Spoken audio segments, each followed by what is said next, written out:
안녕하세요. 성산 케미TV입니다. 자, 방산주들이 오늘 좀 급락을 했죠. 어제 상승분 정도를 거의 다 토해내는 이런 상황까지 왔는데, 과연 방산주가 이대로 끝났는지 좀 보려고 합니다. 실질적으로 이 어떤 방산주가 끝났는지, 또 내일 월요일날 장기 시작하면서 급등할지 급락할지는 그 누구도 미래에서 온 사람이 알 수는 없어요. 하지만 최대한 객관적으로 여러 가지 좌표를 보고서 한번 보려고 합니다.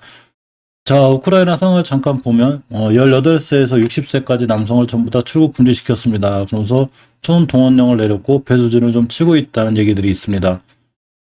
하지만 러시아 쪽에서는 거의 이제 빠른 진격이 이루어지고 있죠. 즉 미사일, 탱크, 배로다가 서쪽을 뺀 모든 방향에서 다 공격을 진행하고 있습니다. 특히 키예프까지 이제 들어왔고 키예프 시내에 교전이 시작돼 있고 러시아가 빠르게 우크라이나를 함락할 수 있다 이런 이제 얘기까지 나오고 있죠. 물론 막상 전쟁이 터졌기 때문에 전쟁에 대한 재료 소멸, 주식에서는 재료라고 그러죠. 재료 소멸이 되고 이런 이슈 소멸과 함께 방산주가 끝난 거 아니냐라는 이렇게 생각할 수도 있습니다. 당연히 합리적인 그런 생각이 들죠. 그래서 우리는 이 추세하고 거래량, 특히는 지표 몇 가지를 가지고 여러 가지 상황을 보려고 합니다. 일단 이 방산주 하면 대표적으로 빅텍이 대장주 역할을 많이 하는데, 자, 빅텍의 월봉 차트를 좀 주목해 볼 필요가 있어요. 앞전에 가장 강력한 매물대가 있습니다. 이 가격대가 7,200원, 400원대 이렇게 가야 돼요. 근데 이 가격대를 어제까지 뚫어놨다가 오늘 깨면서 이 매물대 돌파 시도 실패한 게 되는데, 이 월봉이라는 게 말 그대로 한 달 다 끝나야 이제 결정이 되는 건데, 이거는 마지막 28일 월요일이 됩니다. 자, 그렇게 되기 때문에 20개선 가격이 6,700원대가 되죠. 보통 우리가 주식을 접근할 때 기술적인 문제에 있어서 항상 20개선 돌파 안착은 굉장히 중요한 의미가 있어요. 따라서 이렇게 아직은 20개선 위에 있기 때문에 20개선을 깨고 내려오지 않는 한 일단은 추세가 유지가 됩니다. 즉 28일날 종가상 위에서나 끝나주면 다음 달이래 봐야 이제 3월 1일 이제 3일절 빼고 3월 2일부터 출발이기 때문에 그때부터 20개선 위에서 다시 출발하면 다시 한번 자 급등세를 보여줄 수 있습니다. 주봉에서 보게 되면 아직은 5주선, 60주선 위에서 추세를 유지하고 있고, 자, 일봉에서는 어제 압도적인 대량 거래가 들어왔죠. 물론 이런 대량 거래와 함께 주식이 끝날 수도 있어요. 그렇지만 첫 번째 대량 거래가 들어왔고 오늘 긴 꼬리 음봉이 걸렸습니다.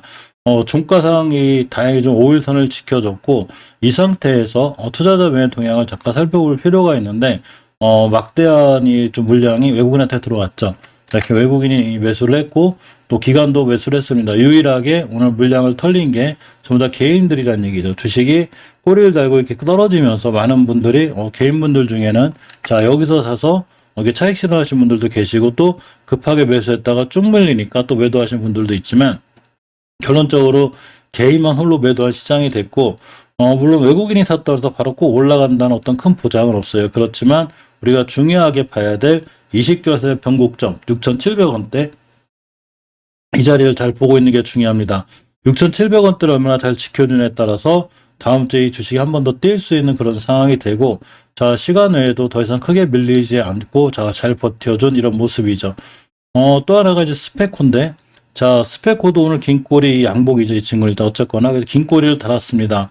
월봉에서 보게 되면 이 낮은 위치에 있죠. 이게 높은 위치에 있지 않고, 자, 주봉에서 추세를 잘 지켜놓고 돌아서 나가고 있습니다. 다음 주엔 5주선이 이렇게 뻗게 될 거예요. 그래서 추세가 잘 살아있는 거고, 자, 일봉에서 긴꼬리 음봉이라 하더라도 역시 앞전에 있던 매물대 정도는 다 돌파해주고 있는 상황이죠. 역시 투자자 매매 동향을 살펴보면 오늘 전체적으로 개인만 매도를 했고, 자, 외국인, 기관 다 매수했습니다. 그만큼 오늘 긴 꼬리 달릴 때 개인들이 거의 공포에 들어서 이제 매도하는 이런 순간이 됐죠. 포스텍 같은 경우는 월봉에서 원체 위치가 낮진 않아요. 자, 그렇지만 이전 변곡점 근처에 있는데 역시나 28일날 이런 변곡점을 뚫고 나가게 되면 다시 한번 이전 고점까지 바라볼 수 있는 상황이 돼 있고, 일봉에서는 21선을 잘 지켜주었습니다. 그러니까 기술적인 문제에서 보는 거고요.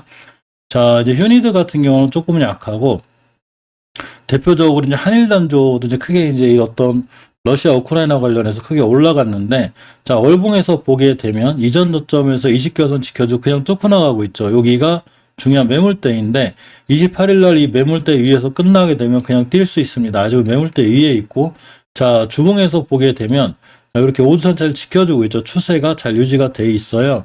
자, 일봉에서 보게 되면 역시나 빅텍이나 스페코처럼 긴 꼬리를 달긴 했지만 5일선을 잘 지켜주고 있었고, 자, 근간에 이렇게 거래량이 들어와 있습니다. 물론 아까 말씀드린 대로 러시아 우크라이나발 재료 소멸로 인해서 또 떨어질 수도 있죠. 재료 다 소멸된 거 아니야? 그렇게 생각할 수도 있습니다. 자, 어쨌건 외국인이 매수했고 개인이 홀로 매도를 했고 외국인과 기관 전부 다 양 매수세가 있었습니다. 자, 오늘 시장이 어차피 전체적으로 외국인과 기관이 다 매수세가 있었기 때문에 그거 관련할 수도 있지만 어쨌거나 주식이란 깨지 않아야 될 때를 깨지 않았을 때는 아직 안정적이라 추세는 유지하고 있다고 보는 게 맞습니다. 휴니드 같은 친구들도 월봉에서 보면 위치가 낮아요. 그리고 주봉에서 보게 되면 추세가 아슬아슬하죠. 일봉에서 보게 되면 저렇게 241선 근처에 있는데, 자, 일단 시간은 역시 좀 올라가졌고, 다른 방산주들도 거의 올라갔고, 자, 투자자의 동향을 보면 유일하게 휴니드만 자, 외국인이 매도를 했고, 기관 개인이 매수했습니다. 연기금이 좀 들어온 게 눈에 띄는데, 월봉에서 위치가 낮기 때문에 그나마 위험하진 않아요. 20개월선만 잘 지켜주면 역시나 다시 한번 급등할 수 있는 이런 상황이 되기도 합니다.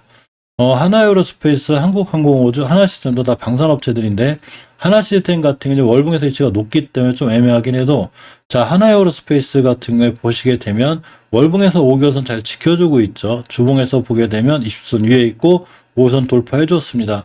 오늘 한 7%대 급등을 했기 때문에 사실 더 잘 올라갈 것 같기도 하지만 지금 러시아 우크라이나 관련해서는 조금 무겁게 움직이는 종목들이 하나에어로스페이스하고 한국항공우주 같고, 좀 가볍게 빨리 반응하거나 대장주로 뛰어갈 수 있는 종목이 빅텍, 한일단조, 스페코, 퍼스텍이 됩니다. 어쨌건 이 빅텍이라든가 이게 급락을 했다 하더라도 긴꼬리 음봉을 좀 무서워할 필요는 없어요. 단지 월봉 같은 데서 20개월선을 다시 이번 달 말에 깨고 내려오게 되면 꼬리를 달고 쭉 떨어지게 되니까 반드시 지켜주는 자리들이 중요해 보입니다. 예전에도 이렇게 20개월선 기준으로 잘 지켜주고 올라가고 급등하고 이런 상황이 됐기 때문에 항상 주식에서 20개월선을 지켜주는 자리는 꼼꼼하게 우리가 볼 필요가 있고, 차트와 이슈는 같이 봐야 되는데 실제로 전쟁이 일어났기 때문에 어떻게 보면 재료 소멸이 될 수도 있지만 전쟁이 어쨌거나 키예프로 진격을 하게 되고 이슈가 길어지게 되면 방산주는 앞으로도 이제 좀 관심을 가져야 되는 이런 친구들이고, 당연히 만약에 빅텍이나 이런 친구들도 예전에 많이 올라왔었죠. 그래서 이전 고점들 막 이렇게 달려나간다면 이때 어느 정도 딱딱 차익 실현해주는 것도 좋지 않을까 이렇게 생각해 보았습니다. 어제 실질적으로 이제 미증시도 좀 좋게 끝났고, 또 전날 선물 지수가 그렇게 안 좋은데도 미증시가 좋게 끝났죠. 이제 악재도 어느 정도 지정학적 리스크는 좀 해소가 됐고, 오히려 그것 때문에 이제 긴축이라든가 이런 게 좀 완화될 수 있다는 기대감이 있었는데, 자, 지금 시간에 보시게 되면 어쨌건 이 주가지수 미국 선물지수 자체가 크게는 밀리지 않고 있고 약간 약세로 밀리고 있습니다. 공포지수는 2%대 가 있고 나머지 선물지수들은 1% 안쪽에서 거의 움직이고 있기 때문에 오늘 미시장은 어제 너무 급등을 했기 때문에 잠깐 쉬어갈 수 있을 것 같긴 한데 그게 시장에 악영향을 미치진 않을 것 같습니다. 자, 오늘도 고생하셨고 즐거운 주말 보내시기 바랍니다. 감사합니다.